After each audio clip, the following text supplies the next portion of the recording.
السلام علیکم ورحمۃ اللہ وبرکاتہ۔ بسم اللہ الرحمن الرحیم۔ سامعین و ناظرین، نفحۃ الادب کے ترجمے کے 2 اسباق آپ کے سامنے آ چکے ہیں۔ آج کا ہمارا یہ ویڈیو اسی کتاب کے ترجمے کا سبق نمبر 3 ہے۔ تو آئیے ترجمہ شروع کرتے ہیں۔ الببغاء الناطقۃ، بولنے والا طوطا۔ یہ پرندہ کبوتر کے برابر ہوتا ہے۔ لوگ اس کی آواز سے لطف اندوز ہونے کے لیے اپنے گھروں میں پالتے ہیں، جس طرح کے مور رنگ و روپ اور خوش آواز ہونے کی وجہ سے رکھا جاتا ہے۔ طوطا خوش اخلاق، نہایت سمجھدار، نقل اتارنے کی مکمل صلاحیت رکھتا ہے۔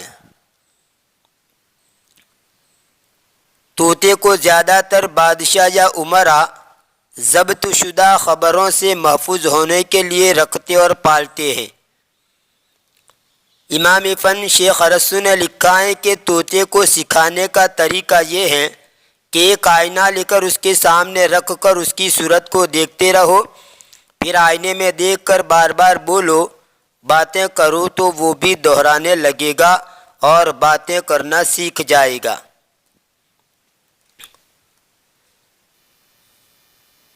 کان لرجل ببغاء جمیلۃ تحسن الکلام، ایک آدمی کا ایک خوبصورت طوطا تھا جو اچھا کلام کرتا تھا۔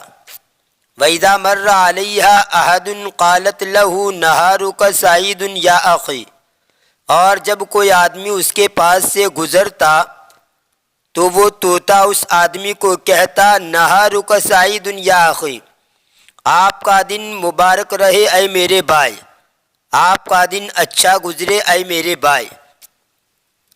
وَكَانَتْ تُقَلِّدُ قَوْقَاتَ الدَّجَاجِ فَيَخْرُجُ إِلَيْهَا مِنَ الْبَيْتِ،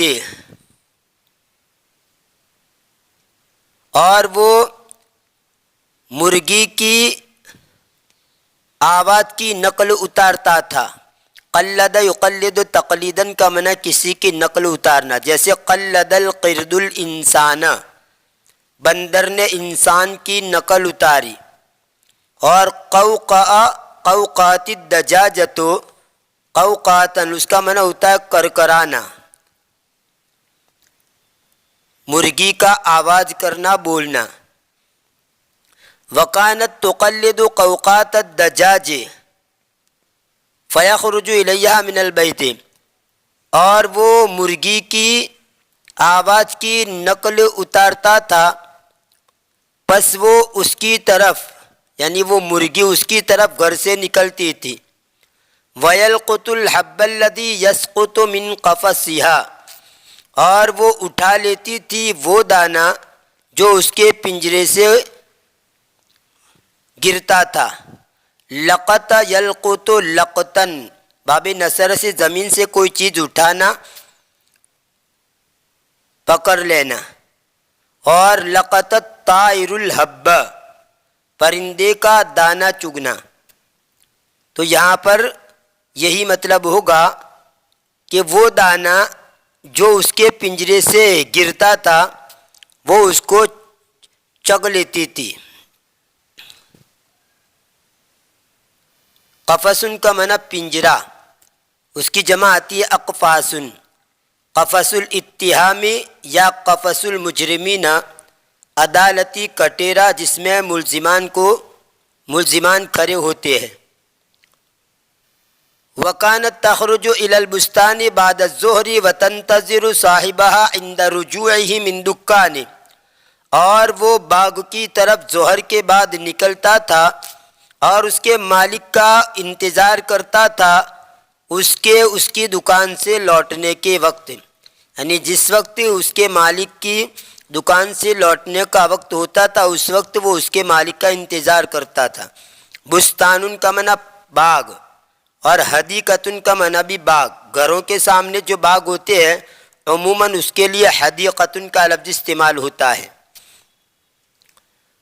فَإِذَا رَأَتْهُ نَادَتْهُ وَقَالَتْ يَا عَمِّي خُذْنِي إِلَى الْبَيْتِ، پھر جب وہ طوطا اس کو دیکھتا یعنی اس کے مالک کو دیکھتا تو وہ اس کو پکارتا اور کہتا یا امی خذنی الی البیت، اے میرے چچا مجھے گھر کی طرف لے چلو۔ اخذ یاخذ سے خذ یہ امر کا واحد مذکر حاضر کا صیغہ ہے۔ ثم تطیر وتقع علی کتفہ فیدخل بها، بس پھر وہ اڑتا تھا اور اس کے کندھے کے اوپر بیٹھ جاتا تھا، پھر وہ مالک اس کو لے کر داخل ہوتا تھا۔ کتفن اس کا معنی ہوتا ہے کندھا، اس کی جمع آتی ہے اکتافن، اور کندھے کے لیے ایک لفظ اور آتا ہے کاہلن، اس کی جمع آتی ہے کواہل، اور اسی طرح منکبن کا معنی بھی کندھا جس کی جمع مناکب، تو یہ تینوں کندھے کے لیے آتے ہیں، کتفن، کاہلن اور منکبن، تینوں کا معنی کندھا۔ فدعت الببغاء یوما، پس ایک دن طوطا ضائع ہو گیا یعنی گم ہو گیا، کھو گیا۔ فارسل صاحبها منادیا یسأل عنها، تو اس کے مالک نے ایک منادی کو یعنی پکارنے والے کو بھیجا جو اس کے بارے میں پوچھے۔ فلم يدل له احد عليها غير انه سمع ان اسكافا عنده ببغاء لم ينظرها احد ولكن سمع صوتها، بس کسی نے اس طوطے پر رہبری کی، غیر انه سمع ان اسكافا عنده ببغاء، اس کے علاوہ کہ اس نے سنا کہ ایک موچی جس کے پاس طوطا تھا، لم ينظرها احد کسی نے اس کو نہیں دیکھا، ولكن سمع صوتها اور لیکن اس کی آواز سنی گئی۔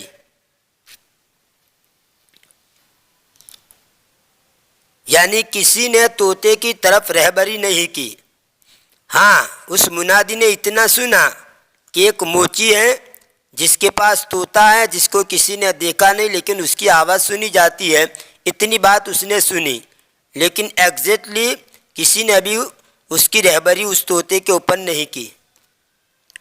دل یدل دلالتن کا معنی راہ بتانا، رہبری کرنا، جیسے اگر یوں کہنا ہو کہ برائے مہربانی اس شہر میں ہوٹل کا ہے آپ بتائیں گے مجھے، تو آپ اس کو عربی میں اس طرح کہیں گے اتدلنی من فضلک الی الفندق فی ھذا البلد، اس شہر میں کسی ہوٹل کا آپ مجھے پتہ بتائیں گے، کوئی ہوٹل یہاں پر ملے گی، تو دل یدل دلالتن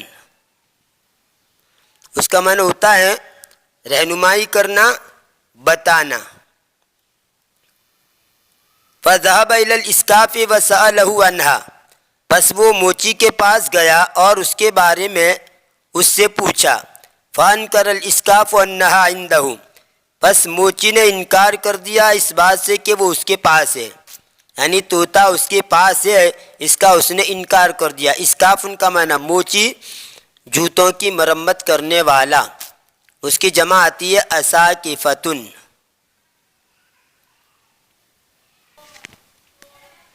ولیکن الببغاء سمعت صوت صاحبها، اور لیکن طوطے نے اس کے مالک کی آواز سنی۔ فقالت، تو اس نے کہا یا امی خذنی الی البیت، ہے میرے چچا مجھے گھر کی طرف لے چلیے۔ فدخل الرجل واخذها من دکان ذلك الاسقاف الخائن، پس آدمی داخل ہوا اور اس نے اس طوطے کو لے لیا اس بددیانت موچی کی دکان سے۔ خائن کا معنی غدار، دھوکے باز، بددیانت، اس کی جمع آتی ہے خوانتن، اور اگر خوان پڑھے تو مبالغہ کا صیغہ کا بڑا بے ایمان۔ خائن کا معنی بھی بے ایمان، بددیانت، لیکن زیادہ بددیانت و زیادہ خیانت کرنے والا ہو تو پھر مبالغہ کا صیغہ استعمال ہوتا ہے خوان، بڑا بے ایمان۔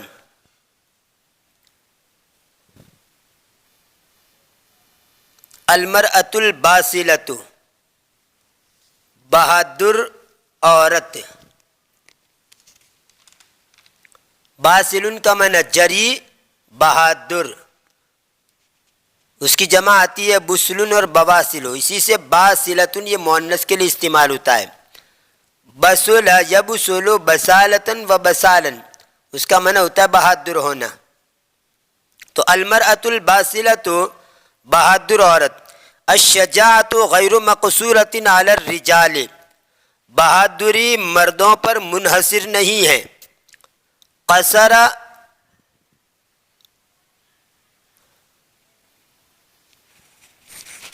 یقصر، قصر الشیء علی الامر، کسی شے کو کسی معاملے پر منحصر کرنا.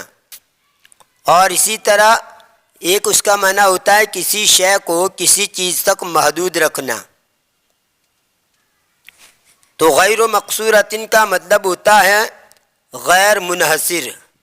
بہادری مردوں پر منحصر نہیں ہے، یعنی صرف مرد ہی بہادر نہیں ہوتے، عورتیں بھی بہادر ہوتی ہے. یہ اس کا مطلب ہے کہ بہادری مردوں کے اوپر منحصر نہیں ہے، مردوں تک محدود نہیں ہے. فقد اتصف بها کثیر من النساء قدیما و حدیثا، پس تحقیق کے بہت سی عورتیں اس سے متصف ہوئی، یعنی بہت سی عورتوں کے اندر بھی بہادری تھی. قدیما و حدیثا، قدیما کا معنی زمانے ماضی میں، و حدیثا کا معنی زمانے حاضر میں. قدیما کا ایک معنی پرانا بھی ہوتا ہے اور حدیث کا معنی نیا. جیسے زید نیا نیا مسلمان ہوا ہے تو آپ کہیں گے زید حدیث العہد بالایمان، زید حدیث العہد بالایمان، یعنی ایمان کا نیا ہے. زید ایمان کا حدیث العہد بالایمان، ایمان میں نیا نیا داخل ہوا ہے. ایمان زمانے کا نیا ہے، ایمان کے ساتھ لفظی ترجمہ ہوگا حدیث العہد بالایمان، زمانے کا نیا ایمان کے ساتھ، یعنی نیا نیا مسلمان ہوا ہے. تو حدیث ان کا معنی ویسے نیا بھی ہوتا ہے اور قدیم ان کا معنی پرانا، لیکن یہاں قدیمن سے مراد زمانہ ماضی اور حدیثن سے مراد زمانہ حال، یعنی زمانہ ماضی میں بھی اور زمانہ حال میں بھی بہت سی عورتیں اس کے ساتھ متصف ہوئی. ومن هؤلاء النساء الخنساء الشاعرة التي فقدت أولادها الأربعة في إحدى الغزوات الإسلامية فلم تجزع وهي عجوزة عمياء. اور ان عورتوں میں سے خنسا شاعرہ بھی ہے جس نے اس کے چاروں بیٹوں کو گم کر دیا اسلامی جنگ میں سے کسی ایک جنگ میں. فلم تجزع، بس وہ گھبرائی نہیں یا بے صبری نہیں ہو گئی، برداشت سے کام لیا. جزیہ یجزعو جزعن، اس کا معنی ہوتا ہے گھبرانا. سمیع اسماء سے جزیہ یجزعو جزعن و جزوعن، گھبرانا، بے برداشت ہونا، مایوس ہونا، ڈر جانا. میں یہ مختصر طور پر یہ خنسا کی کچھ سوانح آپ کے سامنے پیش کروں. یہاں پر اگرچہ پورا پس منظر نہیں دیا ہے لیکن میں آپ کو بتلا دوں کہ یہ خنسا جو شاعرہ ہے یہ زمانے جاہلیت میں عکاظ کے میلے میں اس کے خیمے پر جو سائن بورڈ لگتا تھا اس پر ارسل عرب، یعنی عرب کی سب سے بڑی مرثیہ گو شاعرہ لکھا ہوتا تھا. ان کی شاعری کا دیوانات بھی موجود ہیں اور علماء ادب کا اتفاق ہے کہ مرثیہ کے فن میں آج تک خنسا کا مثل پیدا نہیں ہوا. بھائی معاویہ ابن عمرو کے قتل پر بھی مرثیے لکھے تھے، لیکن دوسرے بھائی صخر بن عمرو کے قتل پر تو ایسے دردناک اشعار مسلسل کئی سال تک کہے جن کو سن کر مخالف قبیلے کے لوگوں کی آنکھوں میں بھی آنسو آ جاتے تھے. ان کے مفصل حالات علامہ ابو الفرج اصفہانی نے اپنی کتاب الاغانی میں تحریر کیے ہیں، اور بے مثال شعر گوئی کے ساتھ ساتھ یہ بہت ہی بہادر بھی تھی. اس کا نام تمادر بنت عمرو بتلایا جاتا ہے اور یہ خنسا اس کا لقب ہے. مرثیہ گوئی خنسا کا خاص موضوع تھا. نبوت کی روشنی چمکی تو پورے قبیلے سمیت یہ حلقہ بگوش اسلام ہو گئی، یعنی اسلام میں داخل ہو گئی، صحابیت کے شرف سے سرفراز ہوئی، اور جنگ قادسیہ کے خونریز معرکے میں یہ اپنے چاروں بیٹوں کے ساتھ تشریف لے گئی۔ جب میدان جنگ میں لڑائی کی صفیں لگ گئی اور بہادروں نے ہتھیار سنبھال لیے تو اس نے اپنے بیٹوں کے سامنے یہ تقریر کی تھی کہ میرے پیارے بیٹوں، تم پر کوئی قحط نہیں پڑا تھا، اس کے باوجود بھی تم اپنی بری ماں کو یہاں لائے اور فارس کے آگے ڈال دیا۔ خدا کی قسم، جس طرح تم ایک ماں کی اولاد ہو اسی طرح ایک باپ کی بھی ہو۔ میں نے کبھی تمہارے باپ سے بددیانتی نہیں کی، نہ تمہاری ماموں کو رسوا کیا۔ جاؤ آخر تک لڑو۔ بیٹوں نے ماں کی تقریر سن کر جوش میں بھرے ہوئے ایک ساتھ دشمنوں پر حملہ کر دیا۔ جب نگاہ سے اوجل ہو گئے تو حضرت خنسا رضی اللہ تعالیٰ عنہ نے آسمان کی طرف ہاتھ اٹھا کر کہا، الہی عز و جل، تو میرے بچوں کا حافظ و ناصر ہے، تو ان کی مدد فرما۔ چاروں بھائیوں نے انتہائی دلیری اور جرأت اور جانبازی کے ساتھ جنگ کی، یہاں تک کہ چاروں اس لڑائی میں شہید ہو گئے۔ ایک نمونہ ان کے مرثیہ کا آپ کے سامنے پیش کرتا چلوں۔ اپنے ایک مرثیے میں وہ کہتی ہے کہ سورج کا طلوع و غروب اپنے معمول کے مطابق جاری ہے، مگر ہر طلوع آفتاب صخر کی جدائی کا پیغام لے کر آتا ہے۔ صخر یہ ان کے بھائی کا نام ہے، اور دل پر آری چلاتا ہے۔ ہر غروب آفتاب غم کی گہرائیاں لے کر سیاہ رات مسلط کر دیتا ہے اور مجھے صخر کی یاد تڑپاتی ہے۔ میں تڑپتی ہوں، نہ موت کی آگوش نصیب ہوتی ہے، نہ زندگی کی مسکراہٹ کا سرا آتا ہے۔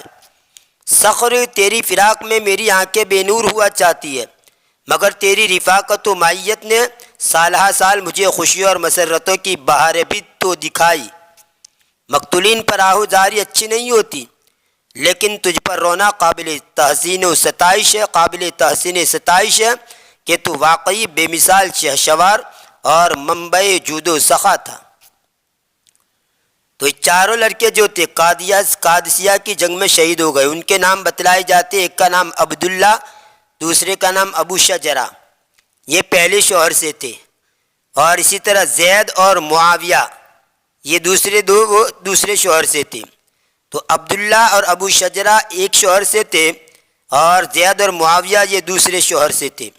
یہ اس کی طرف یہ اشارہ کر رہی ہے فقدت اولاد الاربع، کہ اس کے چاروں لڑکے اس نے گم کر دیے جنگ کے اندر۔ یہ جنگ سے مراد یہی جنگ قادسیہ۔ خیر، مفصل حالات اگر آپ کو معلوم کرنے ہو تو جیسے میں نے کہا کہ علامہ ابو الفرج اصفہانی کی کتاب الاغانی میں آپ دیکھ سکتے ہیں۔ فلم تجزا وہی عجوز عمیاء، پس وہ گھبرائی نہیں حالانکہ وہ اندھی بڑھیا تھی۔ ومنہن السیدۃ اسماء بنت ابی بکر رضی اللہ تعالیٰ عنہ، اور انہی میں سے سیدہ اسماء بنت ابی بکر رضی اللہ تعالیٰ عنہ ہے۔ فقد سألہا ابنہا عبداللہ ابن زبیر رأیہا، اس کے بیٹے عبداللہ بن زبیر نے ان سے پوچھا اس کی رائے کے بارے میں پوچھا۔ وجیش العدو محیط بہ فی المدینہ، اس حال میں کہ دشمن کا لشکر اس کو گھیرے ہوئے تھا شہر کے اندر، تو اس حال کے اندر اپنی ماں سے پوچھا ایستسلم فینجو ام یقاوم فیہلک،